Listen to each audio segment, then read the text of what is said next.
Dave Caldwell is the general manager of the Jaguars. Joins us now on the program. Dave, thanks for taking the time, man. How are you?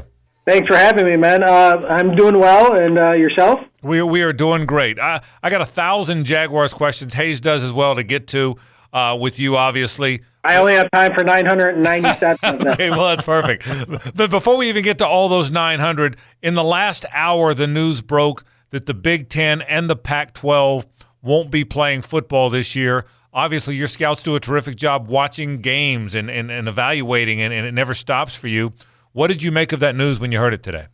Well, I feel bad for the coaches and the players, and people don't realize, although they're playing for free or for their tuition, those guys play because they love the game, and they put so much work into the season, the off season, and college football. There's nothing like it, and it just breaks my heart to see those players.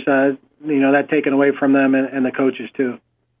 Dave, when you look at the Jaguars, what gives you hope that things will be better this fall than maybe what we're seeing from prognosticators and so forth? What gives you hope that this is going to be a better season than maybe some are expecting?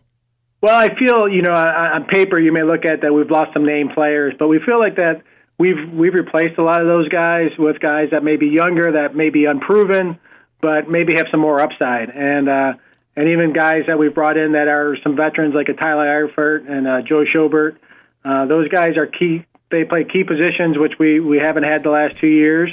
And we get better, on defense at linebacker because we get to move Miles to his natural position. We bring in a guy like Joe and a tight end like Tyler and Josh Oliver into a second year. And a lot of young guys that we had last year, Josh Allen, Jawan Taylor, Josh Oliver, Quincy Williams, guys that contributed last year that are now a year into it and will be better. And our offense, we get to bring back the same offensive line continuity, running back, receiver continuity, and then we added, through the draft, we feel like a couple good playmakers at the receiver position and at the tight end position. So also some depth at the offensive line. So the cupboard's not bare. We got young players. A lot of people don't know about it, but our hope is that they will find out about it here shortly. Dave Caldwell with us, Jags GM. Dave, we'll get to see your team tomorrow. We haven't gotten to see him yet, but knowing the guys you've added, C.J. Henderson can really run. Chason can run. Chenault can run. You drafted some corners toward the end of the draft who were really fast guys.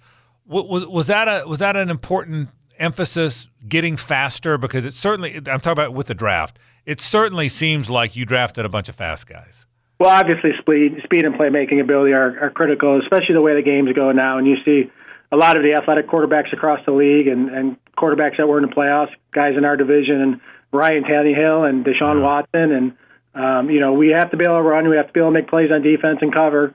And then on offense, we have to be able to score with those teams. And, add in playmakers on weapons on the outside, plus tight ends that are coming along here with, getting James O'Shaughnessy back, who, people don't realize it, but our offense we were doing okay, and he was a key factor in some of our wins last year. And then he goes down in Carolina, and that was a big loss for us. So we get him back, and he's in the mix now with two other guys, and Josh Oliver and Tyler Eifert.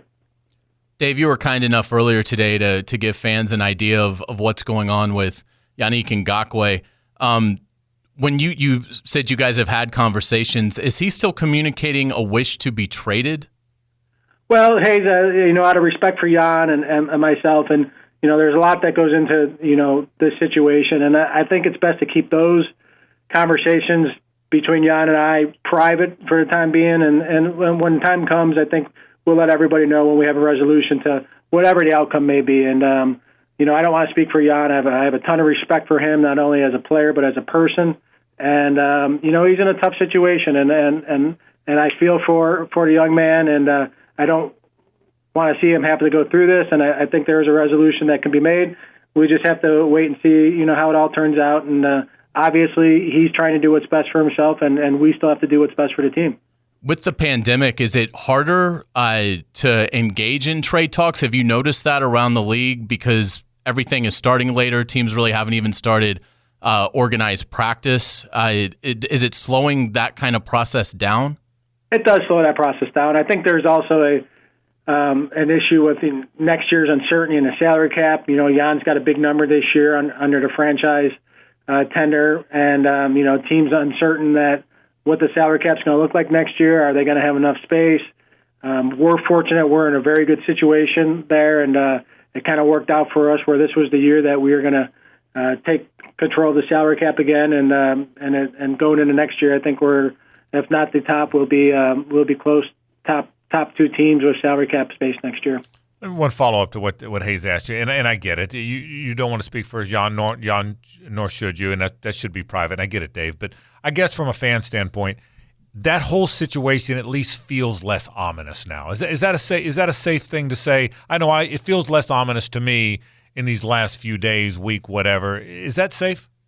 Well, I would say this: when there's communication and everybody's working together, you usually can come to an agreeable outcome, whether it's here or whether it's somewhere else. So I'm trying to play the balance between the club and the player, and do what's best for. Jan's a guy that did everything we asked for 4 years, and he's earned the right to try to do what's best for him and his family for what he sees fit. So I have to respect that, and I also have to respect the fact that we have to do what's best for the other, 53 guys on this team and our coaching staff to put the best team. And obviously, we're a better team with him.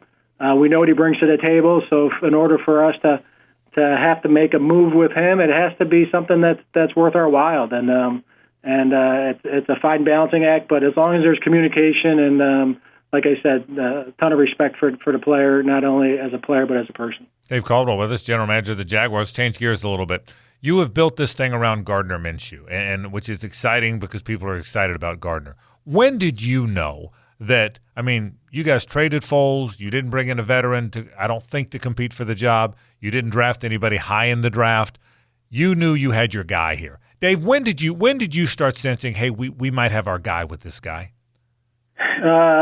Well, when he went 22-23 in Kansas City last year in the opener without very many reps in the preseason. Right. Now, in all seriousness, when we drafted him, we felt like that he could come in and compete and eventually, have enough traits to be a starter. And, when you saw what he did throughout the season, his athletic ability, which is a lot more eye-catching than probably anybody gave him credit for when we drafted him, and then his accuracy, his intelligence, and his ability to know where to go with the ball, and he is a distributor of the football, and that's what you want out of your quarterback position. He takes care of the ball, and I really felt more comfortable after he got the opportunity to sit a couple weeks when Nick came back, and then seeing him come back and finish the last 3 games of the season, winning 2 out of 3, coming from behind in Oakland, and really taking care of the ball in the pocket, limiting the turnovers in the pocket, the fumbles that he had some issues, which a lot of young quarterbacks do early on in their career, but show his ability to show that he can learn from his mistakes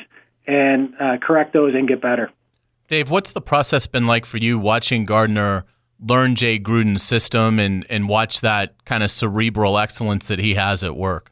Well, it's been great, and even Coach McAdoo, who's been around a lot of great quarterbacks, says about his intelligence and his ability to pick up the system. And to Gardner's credit, if you know anything about his history, he's had to learn a lot of new offenses from everywhere he's been, and he's had to do it on the fly. And I think that's proven him well. And I think he works at it, and he really understands football, and that's something we really recognized when we interviewed him at the Combine. Dave Caldwell with us, Jags GM. How concerned are you about the loss of some of the linemen? Al Woods, I know it's only a 2-down position, but he's a good player. He was really good in Seattle last year, and I know you know that's why you went and got him. I guess Devon Hamilton plays that in time. Are you concerned about that spot? How much did that concern you when that played out? Well, we made a concerted effort to go get guys like Al Woods, Rodney Gunter, because we felt like that those guys could help us in stopping the run. Obviously, in this division, 3 of the top teams that we play are in the top 10 in rushing the ball last year, in Indianapolis, Houston, and Tennessee. So obviously, to get out of the division, we have to be able to stop the run. Al Woods would have helped that. We weren't aware at the time that we were going to be able to draft Devon Hamilton, who right now we feel like is making some strides. He's a big old boy in the middle, and he's strong and he's athletic, and we expect some big things out of him. And then we still have Avery Jones and Taven Bryan. So we have some guys there. Obviously it leaves us thin.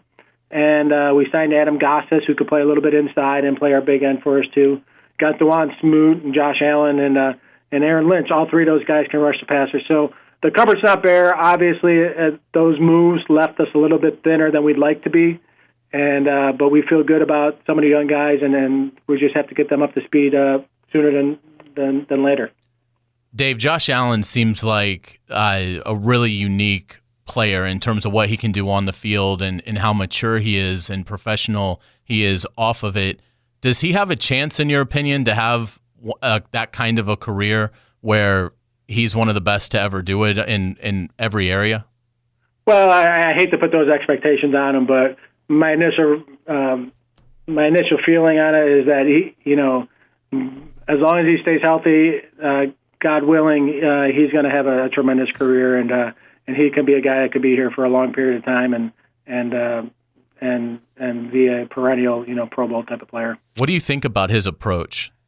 I think it's great. I think he's a tremendous individual. He's a tremendous family man.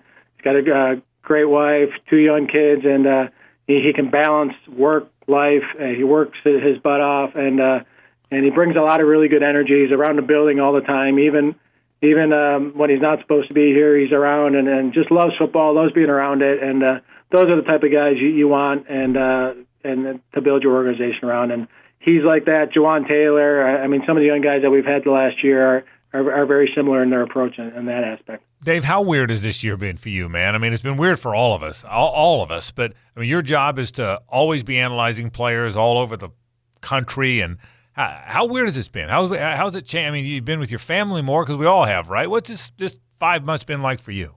Well, the being with my family has been a much added bonus, and being able to work from home, and even now that we're back in the office and we're back full time, I've talking to some of my friends across the league, and hey, we said, you know what, we proved we can work from home, so we don't have to pull those late hours, and we can go home, have dinner with our family, and catch up and do some video work or whatever it might be, later hours at home once our kids go to bed, or so that's been really good.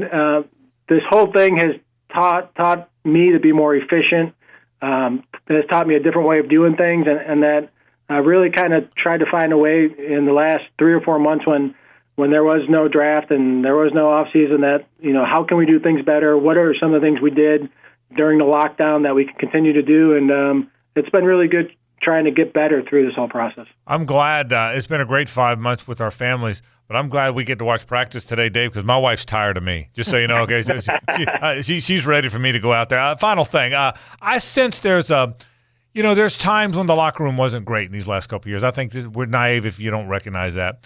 But I sense a positive vibe around this team now. I know that the expectations aren't high, and I don't really care about that. But I sense there's a positive momentum. Do you feel that way? I agree. I really like the way this team is approaching their business. I love this rookie class that we have, and from the college free agents to the draft picks.